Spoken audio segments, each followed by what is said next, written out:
گناہ کی جو معافی ہے اس پر بھی ذرا غور کرتے جائیے کہ قرآن مجید میں اللہ سبحانہ و تعالیٰ نے ڈسکرائب کیا سورہ تحریم سورہ نمبر 66 کے آیت نمبر 8 میں کہ توبہ بھی دو قسم کی ہوتی ہے، ایک جھوٹی توبہ ہوتی ہے، ایک سچی توبہ ہوتی ہے۔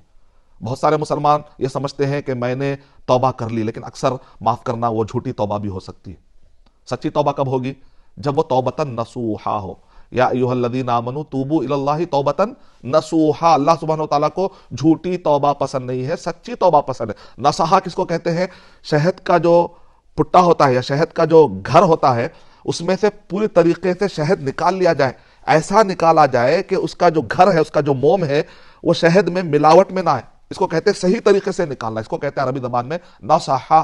استنصحت، میں نے خالص طریقے سے شہد کو نکال لیا اور کچرے کو میں نے بازو رکھ دیا، تو عربی زبان میں اس کو کہتے ہیں استنصحا، یعنی کہ نصیحت اسی کو کہتے ہیں کہ خالص جذبے سے ہو، اس کے اندر سامنے والے کو دھوکہ دینے کے لیے نہ ہو اور کسی بھی طرح سے ریاکاری کے لیے نہ ہو، بلکہ خالص اس کی مدد کرنے کے جذبے سے، اس کو کہتے ہیں نصیحہ۔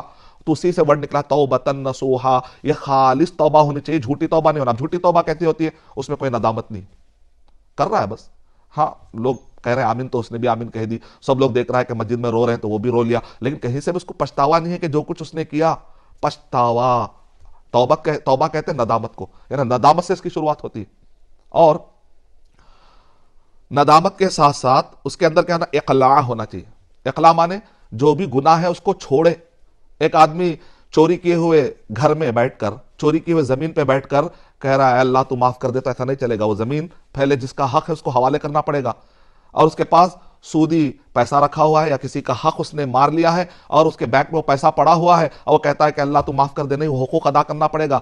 اور جو گناہ ہے، ایک آدمی کہہ رہا ہے کہ اللہ تو مجھے معاف کر دے، لیکن نماز پڑھنے کا اس کا اب نماز پڑھنے کا کوئی ارادہ نہیں ہے، یعنی اپنا وہ جو بے نمازی ہونے کی جو صفت ہے اس صفت کو نکالنا پڑے گا، نمازی بننا پڑے گا۔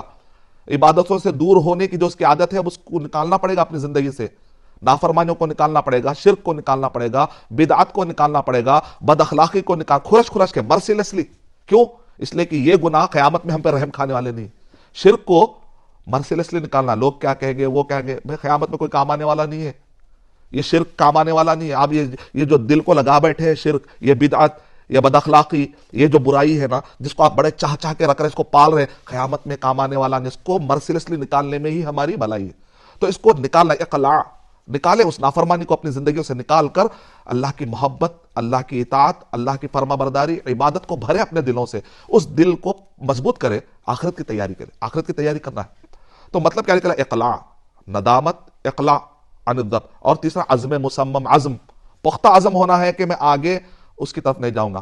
توبہ تو کر رہے ہیں لیکن موقع ملا تو پھر گناہ کروں گا، تو یہ توبہ نہیں ہے، جھوٹی توبہ ہے۔ آپ کس کو جو دھوکہ دے رہے ہیں؟ اس کو کہتے ہیں، جیسے ہمارے عام زبان میں ہم کہیں تو یہ کہ بھئی آپ پھرا رہے ہیں یا الو بنا رہے ہیں۔ یہاں پر عالم الغیب ہے، غیب کا جاننے والا اللہ سبحانہ و تعالیٰ ہے۔ جب یہاں پر کر رہے ہیں تو سچا وعدہ کریے، آپ جھوٹا وعدہ مت کریے، جھوٹ مت بولیے، اوروں کے ساتھ بھی جھوٹ، پھر اللہ تعالیٰ کے ساتھ بھی جھوٹ، تو یہ کون سی بات ہوگی؟